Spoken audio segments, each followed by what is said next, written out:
Everyone, welcome back to my channel. আমার নতুন আরও একটি ব্লগে তোমাদের সকলকে জানাই অনেক স্বাগত।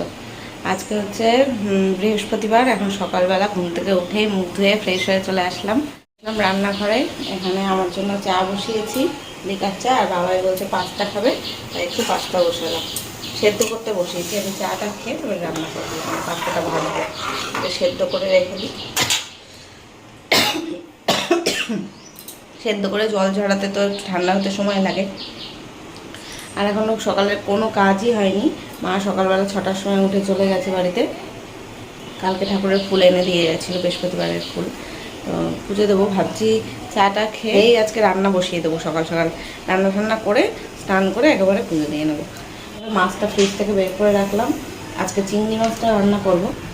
ফ্রিজ থেকে বের করে একটু জলে ভিজিয়ে রেখেছি যাতে বরফটা ছেড়ে যায়। ততক্ষণে পরে বাসন টাসন এখানে গামলা থেকে এগুলো সব খালি করতে হবে। একটু বাসন টাসন সব কলে ফেলতে হবে, মানে ড্রেনে দিয়ে আসতে হবে। ভাত তরকারি রয়েছে এগুলো। তো চলো, চাটা হয়ে গেছে, ছেঁকে নিই, দেখতে থাকো।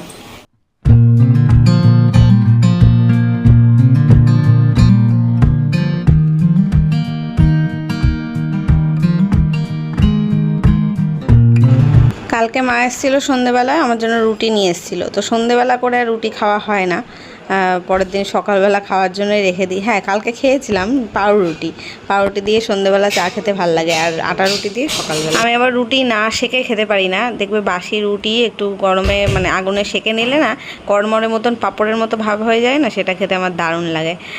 আমি ওইভাবেই খাই। নরম রুটি আমার খেতে ভালো লাগে না। মানে যখন আটা রুটি করা হয় তখন যেই নরম ভাবটা থাকে তখন ঠিক আছে, কিন্তু তার থেকেও বেশি আমার ভালো লাগে এই কড়মড়ে হয়ে গেলে রুটি, পাঁপড়ের মতন কড়মড় করে, তার সাথে লিকার চা দিয়ে খেতে দারুণ লাগে। কিন্তু তাই জন্য একটু বেশি করেই কড়া করে সেঁকে নিলাম। আর ওইদিকে পাস্তাটা বসানোই রয়েছে, একটু সেদ্ধ হতে সময় লাগবে, মানে গ্যাসটাও কমিয়ে দিলাম। এবার আমি এখানে বসে বসে একটু চা খাই। ফ্যানটা অফ করে রেখেছিলাম কারণ এই পাশের গ্যাসটা ধরালে না ফ্যান অফ করতে হয়, নইলে গ্যাসে হাওয়া লাগে। এখন একটু ফ্যান ছেড়ে বসে বসে চা খেয়ে নিই। এই যে পাস্তাটা সেদ্ধ করে জল ঝরিয়ে নিয়েছি। এখানে পেঁয়াজ কাঁচা লঙ্কা কেটে নিলাম, আর একটা ডিম দেব। বাবা এখানে অঙ্ক করছে। আর আমার চা খাওয়া হয়ে গেছে। পাস্তাটা ভেজে ওকে দিয়ে দিই, তারপরে বাদ বাকি কাজ করবো। ঘরে বিছনাও তোলা হয়নি আজকে, বিছনা তুলতে হবে।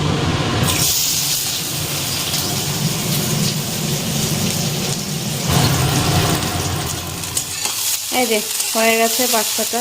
একটুখানি সস মেশাবো ওপর থেকে। সস অল্পই দিলাম, তারপর মিষ্টি বেশি খাবি না। অল্পই করেছিলাম।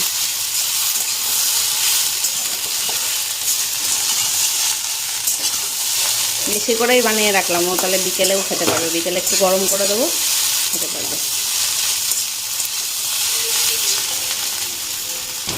পাস্তাটা বানানো হয়ে গেছে, কড়াইতেই রেখেছি। বাবাইকে দিতে যাচ্ছিলাম, ও বললো এখন তো গরম আছে, একটুখানি ঢাকা দিয়ে রাখো। আর ও অঙ্ক করছে, অঙ্কটা না হওয়া পর্যন্ত খাবে না। বলছে অঙ্ক হয়ে গেলে তারপরে আমি শান্তি করে বসে পাস্তা খাবো, নইলে ওই তাড়াহুড়ো করে খেতে হবে, খেয়ে আবার অঙ্ক করতে হবে, ওর সেটা ভালো লাগছে না। তাই জন্য বললো ঢেকে রেখে দাও, পড়া হয়ে গেলেই আমি খাবো। তো আর 10 মিনিট মনে হয় লাগবে, 2টো অঙ্ক বাকি আছে। তা আমি ভাবলাম তাহলে ততক্ষণে আমি বাসনগুলো গুছিয়ে নিই। গামলার বাসনটা খালি করে এঁঠো বাসনগুলো সব ভরে নিলাম এর মধ্যে। আর বাবা এবার আমাকে ডাকলো, মানে অঙ্ক করতে করতে যেটা বুঝতে পারে না সেটার জন্য আমাকে ডাকে, সেটাই বুঝিয়ে দিলাম, বলে দিলাম। তাই করছে। এই যে এখনও বক বক করছি, দেখতে পাচ্ছ। আর ভিডিওটা ফাস্ট ফরওয়ার্ড করা রয়েছে, তো ওই জন্য দেখে মনে হচ্ছে আমি কি তাড়াতাড়ি করে কথা বলছি। আসলে না, ধীরে সুস্থেই বলছি, কিন্তু ফাস্ট ফরওয়ার্ড করলে ভিডিও এরকমই দেখতে লাগে। আর কাজ করছি তো তখন একটু ফাস্ট না করে দিলে এই কাজ করা দিয়েই হয়তো আধা ঘন্টা কেটে যাবে, একটা পুরো ভিডিওই হয়ে যাবে এতে। ওই জন্য একটু তাড়াতাড়ি করে ফাস্ট ফরওয়ার্ড করে দিতে হয়। তাই বাসন গোছানো হয়ে গেল। এবার বাবাইকে পাস্তাটা দিয়ে দিই, ওর অঙ্ক করাও হয়ে গেছে। তো চলো, আর বাদ বাকিটা আমি একটা টিফিন কোটোতে করে ভরে রেখে দেবো। ঠান্ডা হয়ে গেলে ফ্রিজে তুলে রাখবো, সন্ধেবেলা আবার ওকে গরম করে দেবো। এই কিছুদিন ধরে ও তো সন্ধেবেলা করে ওই ফুচকা খেতে যেত আমাদের মোড়ের মাথায়। কিন্তু এখন জানো তো এমন একটা গুজব রটেছে, গুজবও হতে পারে আবার সত্যিও হতে পারে, সব বাচ্চা চুরি হচ্ছে। রাস্তা থেকে বাচ্চাদের ধরে নিয়ে যাচ্ছে, বাড়ি থেকেও বাচ্চা মানে ধরে নিয়ে যাচ্ছে। এই সব রবের কারণে না আমি বাবাকে বাড়ি থেকে এখন বেরোতে বেরোতেই দিচ্ছি না, ওই ফুচকা খেতেও যেতে দিই না। সকালে, দিনে, দুপুরবেলা কোনো সময় একা ছাড়ি না। কোথাও যেতে গেলে আমি দিয়ে আসি, মানে ওর বাবা দিয়ে আসে, তা না হলে বাড়িতেই বসিয়ে রাখি। এখন বিকেলে মাঠেও খেলতে যেতে দিচ্ছি না। বাচ্চাগুলোর এই যে কি মানে অবস্থা, বাড়ি বসে বসে ওদের বোর হয়ে যাচ্ছে। কি করব, কিছু করার নেই। এরকম যদি আতঙ্ক রব হয় বলো। তোমরা কোথার থেকে কে আমার ভিডিওটা দেখছো আমি জানি না, তবে আমাদের বনগাঁতে এরকম, এই কলকাতা বনগাঁ রানাঘাট সাইডে না এইগুলো খুব উঠেছে, বারাসাতের এই দিকেও, যে এরকম বাচ্চা চুরি হয়ে যাচ্ছে, এরকম ঘটনা ঘটছে। সোশ্যাল মিডিয়াতে খুব ভাইরাল হয়েছে, এগুলো দেখছি। আবার সত্যি সত্যিও হয়েছে, আমাদের বনগাঁ থেকে এরকম দুটো বাচ্চা এরকম মানে পাওয়া যাচ্ছে না। তারপরে বারাসাত থেকেও শুনলাম বাচ্চা নাকি পাওয়া যাচ্ছে না, সেটা অবশ্য সঠিক কিনা জানি না। এরকম নাকি অচেনা ব্যক্তিরা বাড়ির মধ্যে ঢুকে যাচ্ছে, কোনো মহিলারা সব মানে বাড়িতে ঢুকে যাচ্ছে দুপুরবেলা, বাড়িতে কেউ না থাকলে। এরকম খুব একটা আতঙ্কের মধ্যে আমরা দিন কাটাচ্ছি এখন, জানো তো। এই ভয়তে ভয়তে বাবাইকে আমি বাড়ির থেকে ছাড়িই না। তো যাই হোক, আমি বাবাকে খেতে দিলাম, তারপরে ওই ঘরের বিছানাটা তুলে এসে এই ঘরের বিছানাটা একটু ঝেড়ে নিচ্ছি। সকালবেলা এই খাটে বসে বসে পড়েছে, তারপরে বই খাতাগুলো গোছাইনি, সাইডে রেখে দিয়েছে। আর বিছানাটাও আমি ঝাড়িনি সকাল থেকে, এখন ঝেড়ে নিচ্ছি। আর বই খাতাগুলো এর শোকেসের মধ্যে তুলে দেবো। আর কয়েকটা জামা কাপড় আছে জানলার ওখানে, সেগুলো ভাঁজ করে ওয়ার্ড্রবে রেখে দেবো। তো চলো দেখতে থাকো। মাসি আসার আগে আমি এই ঘরের কাজগুলো করে রাখি, গুছিয়ে রাখি। কিছু জামা কাপড় ছিল যেগুলো ওই কালকে কেচেছিলাম, যেমন ওই বিছানার চাদর, বালিশের কভার টভারগুলো ছিল, সেইগুলো না একটু ভাবলাম জানলার ওখানে রেখে দিই। রোদ উঠেছে সকালবেলা, ওই জন্য জানলায় রেখে, কালকে তো পুরো হাওয়াতে শুকিয়েছে, ওই জন্য একটু রোদ পাইনি। আর বাইরে আর এত কড়া রোদে মেললাম না, জানলার কাছে রেখে দিয়েছিলাম, যেহেতু শুকনোই আছে, একটু রোদ খেলে কড়মড়ে হয়ে যাবে। আর ঘন্টাখানিক রোদে ছিল, এখন সেগুলো ভাঁজ করে আমি তুলে রাখছি। আর বাবাই এই যে ঘুরঘুর করছে, একবার ওই ঘর একবার এই ঘর। ওই মাঝে মাঝে আমাদের বাড়ির সামনে যেই বাড়িটা, ওই বাড়ির ছেলেটা আসে, বাবার বন্ধু আর কি অনেকে, ওরা দুজন মিলে আমাদের বাড়িতে খেলে, নইলে ওদের বাড়িতে খেলে, মানে কারোর একটা বাড়িতেই খেলে, রাস্তায় বা মাঠে যায় না, যেতেও দিই না। আর ওই যে তাই করছে, ঘুরঘুর করছে, আর হয় ঘরে এসে টিভি দেখে, না একটু খেলে, ব্যাস বাড়িতে থাকে। ওদেরও কি পরিস্থিতি বলো এখন, এরকম যদি হয় কি অবস্থা বলো। তো যাই হোক, চলো এবার এই রান্নাবান্নার দিকে যাব আমি।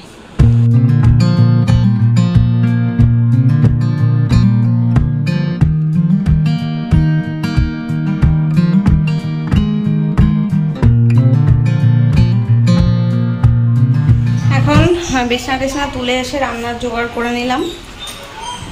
কড়াইতে তেল বসিয়েছি, এখানে মাছটাকে ধুয়ে বেছে নিয়েছি।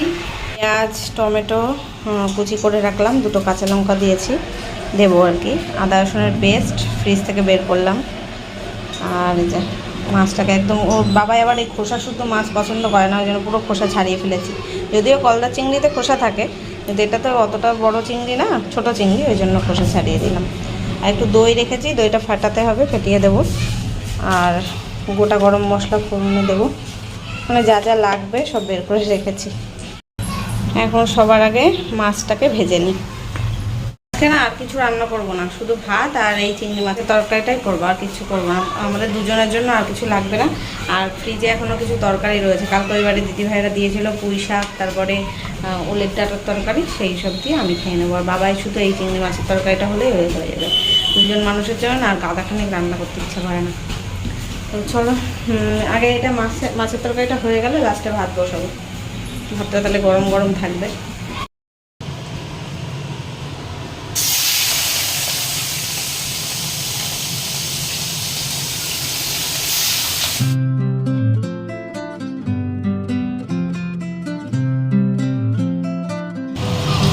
মাছটা ভেজে তুলে নিলাম, এবার ফোড়নে দিচ্ছি গোটা গরম মশলা। তেজপাতাটা ফুরিয়ে গেছে, নাহলে তেজপাতা দিতে পারতাম। এবার দিয়ে দেবো কুচি করে রাখা পেঁয়াজ আর টমেটো, বেটে নিলেও হতো, তবে আমি মিহি করে কেটে দিয়েছি।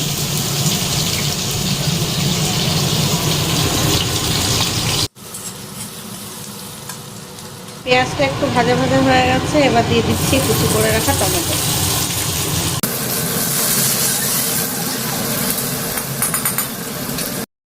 এবার দিচ্ছি একটু আদা রসুনের পেস্ট। এবার দেবো একে একে গুঁড়ো মশলাগুলো, জিরের গুঁড়ো, লঙ্কার গুঁড়ো, লবণ, হলুদ সব দিয়ে দেবো। এখন সমস্ত গুঁড়ো মশলা দেওয়ার পরে মশলাটা ভালো করে কষিয়ে নিয়েছি, দেখতে পাচ্ছ তেল ছেড়ে দিয়েছে। এবার এর মধ্যে ফেটিয়ে রাখা দইটা দিয়ে দেবো।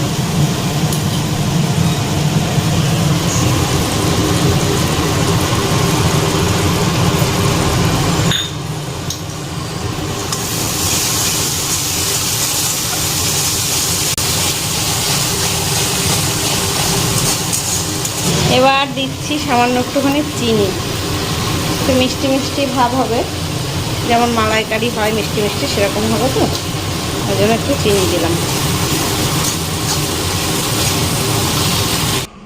এবার চিংড়ি মাছগুলো এর মধ্যে দিয়ে দিলাম। এবার ভালো করে একটু কষাবো আর জল দিয়ে দেবো ঝোলের জন্য। বেশি একটা তো ঝোল হবে না, গ্রেভি গ্রেভি টাইপের হবে। জলটা দিয়ে 5 মিনিট মতন ঢাকা দিয়ে একটু ফোটাবো, তারপর গরম মশলা ছিটিয়ে নামিয়ে নেব। এখন পুরো কমপ্লিট। এবার উপর থেকে একটু গরম মশলা দিয়ে গ্যাসটা বন্ধ করে দেবো। তখন তো চালটা ধুয়ে ভিজিয়ে রেখেছিলাম হাঁড়িতে, ভাত বসাইনি, কারণ এত সকাল সকাল রান্না করছি, তারপরে ঠান্ডা ঠান্ডা ওয়েদার, ভাতটা করে রাখলে না সব রান্নায় ঠান্ডা হয়ে যাবে, খাবার সময় আর ভালো লাগবে না। ওই জন্য চিংড়ি মাছটা হয়ে যাওয়ার পর দেখতে পাচ্ছ গ্যাস বন্ধ করে দিয়েছি। এবার ভাত বসিয়ে দিলাম, আর ভাত যতক্ষণে হবে ততক্ষণে জলের বোতলগুলো সব ভরে নেব, টুকটাক হাতের যা কাজ আছে সেগুলো করব। তারপর একেবারে পুরো রান্না হয়ে গেলে গ্যাস মুছবো, রান্নাঘর পরিষ্কার করব, তারপর স্নান করে আসবো। আর বাবাই এখন ওর বন্ধুকে ডেকে নিয়ে এসে উঠোনে খেলছে। একটু মেঘলা মেঘলা তো করেইছে, দেখছি হাওয়া হাওয়া দিচ্ছে, মেঘলা মেঘলা করছে। আর কারেন্ট বারবার যাচ্ছে আসছে, যাচ্ছে আসছেই হচ্ছে। এই ঝড় উঠলেই একটুখানি আমাদের এখানে বৃষ্টি শুরু হলেই জানো তো কারেন্ট অফ করে বসে রাখে। এটাই সব থেকে জঘন্যতম ব্যাপার। বৃষ্টি হচ্ছে তা না মানে কারেন্ট অফ হয়ে যাবে। তো যাই হোক, চলো জলের বোতলগুলো ভরা হয়ে গেল। ঠান্ডা ঠান্ডা ওয়েদার আছে, বেশি বোতল আজকে আর ফ্রিজে রাখবো না, একটা দুটো রাখলেই হয়ে যাবে। ভাতটাও হয়ে গেছে, উঠ দেবো। আর তরকারিটার লুক তখন দেখায়নি, চলো দেখিয়ে দিয়ে। উফ, কি দারুণ একটা গন্ধ দিয়েছে, দেখতেও সেই হয়েছে।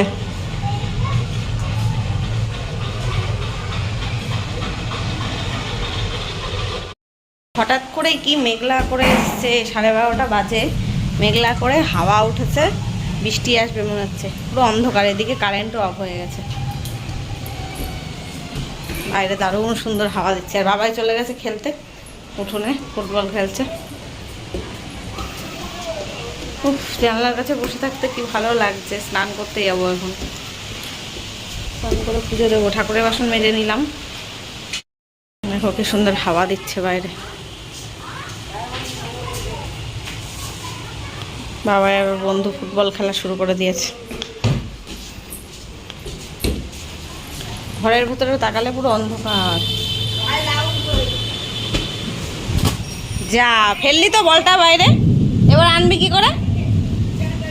ওইদিকে মাসিও এসে গেছে ঘর মুছতে। মাসি ঘর মুছে দিক, আমি ততক্ষণে যাই স্নান টান করে। স্নান করে চলে এসেছি, এখনো পুজো দেওয়া হয়নি, পুজো দিতে যাচ্ছি। বাবাইকে বকে বকে স্নান করিয়ে ঘরে ঢোকালাম, নইলে মেঘ করেছিল যখন তখন যদি মেঘ টেঘ ডাকে বিদ্যুৎ চমকাচ্ছিল। তো এখন আবার দেখছি ঠিকঠাক আছে ওয়েদার। চলো পুজো দিয়ে ঘর দেখো, ঘরের ভেতরে আসলে কোনো অন্ধকার, লাইট না জ্বালালে অন্ধকার। জামা কাপড়গুলো ধুয়ে রেখেছি, মেলতে যেতে হবে। মেলেও কি করবো, শুকোবে তো না, পুরো মেঘলা করে রয়েছে। যতটা শুকাবে বাইরে মেলে দেবো। চলো পুজো দিয়ে নেবো।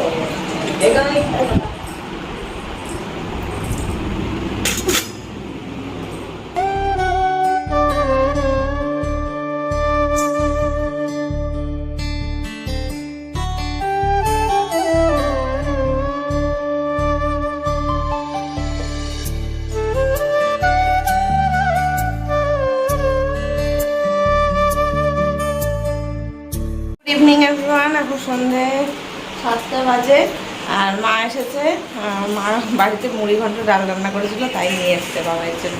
আর বাবার দোকান থেকে চা, পাউরুটি, বিস্কুট সব নিয়ে এসছে, চিড়ে ভাজা টাজা। আর আমি এখন বাবার ওই পাস্তাটা সকালে বানিয়ে রেখেছিলাম, সেটাই গরম করে দিচ্ছি। বাবার পাস্তা খাবে, খেয়েও পড়তে চলে যাবে। এখন ওই যে দিদা এসছে, দিদা এখন গেম খেলছে। বাইরে পড়ছে ঝিরিঝিরি করে বৃষ্টি।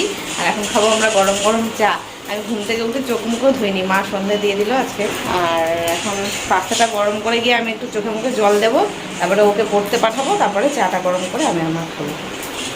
চলো দেখতে থাকো, ওকে আগে পাঠাই, নইলে যতক্ষণ না ওকে ছাড়বো ততক্ষণ পড়তে বসবে, এখানে বসে বসে ফোন টিপে যাবে। ওয়েদারটা দারুণ সুন্দর, গরম গরম ভাবটা চলে গেছে। এই কদিন ধরে যা গরম জ্বালিয়েছে, এখন পুরো ঠান্ডা ওয়েদার, বৃষ্টি বৃষ্টি ওয়েদার, ভালো লাগছে বেশ। স্বস্তির, গরমে স্বস্তির নিঃশ্বাস।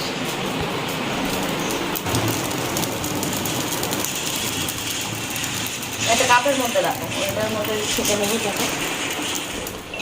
পাঁচটা গরম করার পর দেখলাম বেশ অনেকটাই রয়েছে, তাই জন্য মাকে একটুখানি দিলাম আর বাবাকে একটুখানি দিলাম।